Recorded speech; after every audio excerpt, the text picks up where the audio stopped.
So a very important other initiative which is taken as part of this broader agri package is also the new guidelines for FPOs, the farmer producers organizations, because obviously there is going to be a certain back foot from which a farmer engages with the rest of the value chain because of the small size.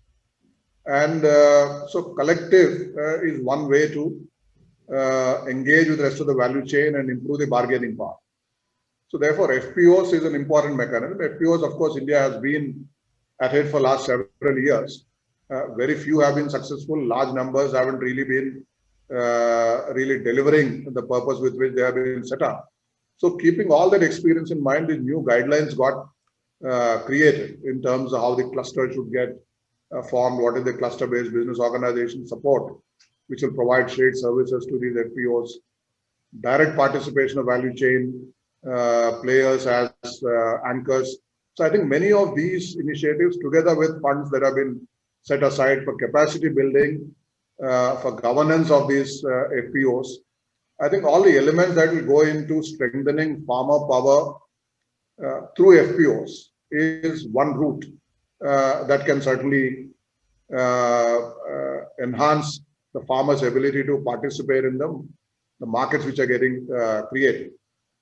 In any case, what happens is that companies going in from the processing or from retail side or for other agribusiness side cannot look at cheating the farmer overnight and hope to sustain a business in the long run. So therefore, they will have to also create a reciprocal dependency that if I go and create a raw material for my factory won't run by shortchanging the farmer interest. Right. So it is always in creating that reciprocal dependency that the long-term sustenance works for both. So that certainly exists as the opportunity to create this win-win. But on top of that, the new farming agreement, the way it has been created now, is that one of the concerns that the farmers traditionally had is that I write a contract and should something go wrong, I am not able to supply the produce and will my land be taken away? So things like that have been now supported through the new agreement saying that land cannot be taken away at any cost. So similarly, the standard terms template which is given so that the empowerment is also created through that act. The other issue with the farming agreement is that typically when you have a contract like this, when there are disputes, the concern on part of the farmer is that no, I can't go and fight in a court of law with a large corporate. And so a new mechanism was also prescribed in this new act that one doesn't need to go to the court and fight a protracted legal battle.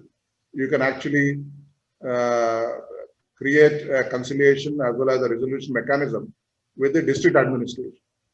Of course, even there are some question marks saying that how well this will function. Is there a capacity with the district administration to do it?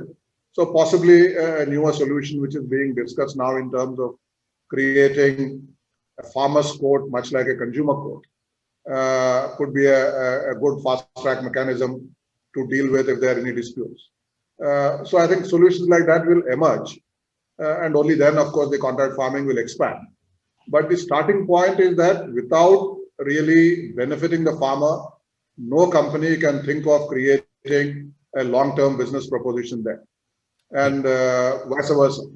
So therefore, it has to be inherently a win-win kind of an opportunity to really sustain in the long run.